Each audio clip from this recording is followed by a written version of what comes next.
It started as absurdity. A simple meme. Some poor Stepford wife drowning in Toll House cookies and too many babies, fetching her husband one too many beers. Then a second meme. Our fearless leader being interviewed.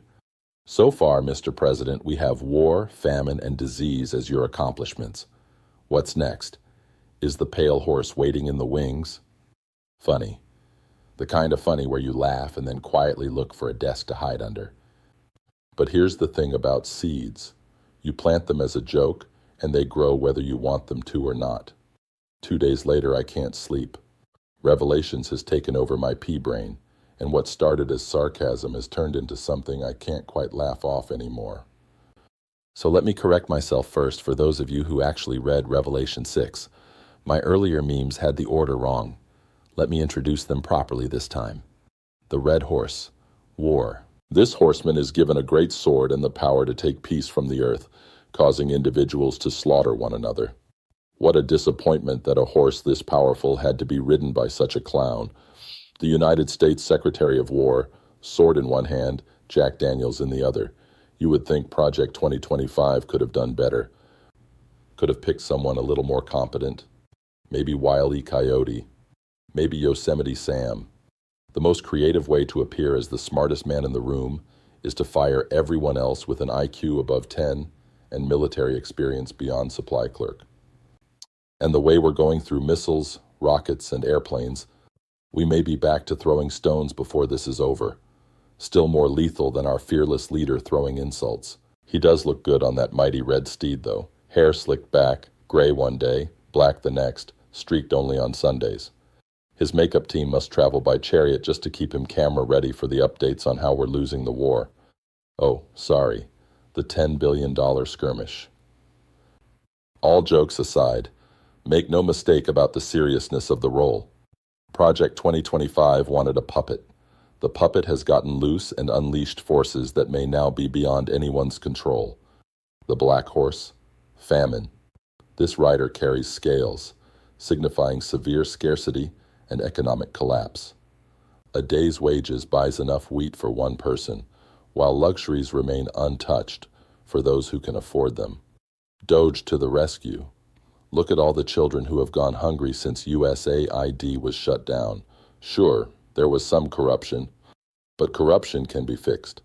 Fixing it, however, would have left less money available for granite walkways, ballrooms, and fight cages. After all, our own children don't need SNAP benefits or free school lunches, do they?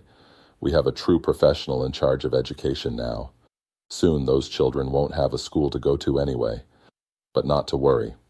Some children will be receiving a private education, and a private chef will be preparing their lunches.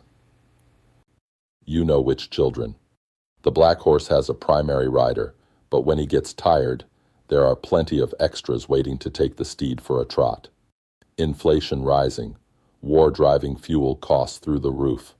Not just gasoline, heating, fertilizer, food, energy. The answer from this administration? Defund alternate energy. No solar subsidies, no wind farms, no research. None of that lines their pockets. Dead birds have nothing to do with it. Name one promise made that was kept, that actually helped you. Just one. That's the black horse. The pale horse. Disease. This rider brings mass devastation through sword, famine, pestilence, and disease. Hades follows close behind.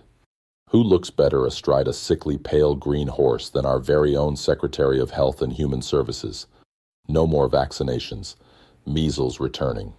Whooping cough making a comeback nobody asked for. And somewhere in between, a man studying dead raccoon anatomy while children get sick. When drug approval gets fast-tracked because a podcaster asked the president to, okay, maybe it's a good drug, but a podcaster influencing the FDA. Come on. A Secretary of Health who suggested the toilet seat as a place of recreation, fired everyone competent, and replaced them with conspiracy theorists. These are the people now telling your pediatrician what's best for your children. The pale horse didn't need an invitation. We rolled out the welcome mat and handed him the keys. The white horse, conquest, bearing a crown and a bow. This conqueror deceives humanity with false peace before unleashing global turmoil. Many scholars identify this rider as a false messiah. The only thing ever conquered was a pair of bone spurs, right after the draft ended. Fancy that. Our hero. False peace. False peace prizes. Lies stacked on lies while the crayon writing on the Christian nationalist kitchen wall gets harder and harder to ignore.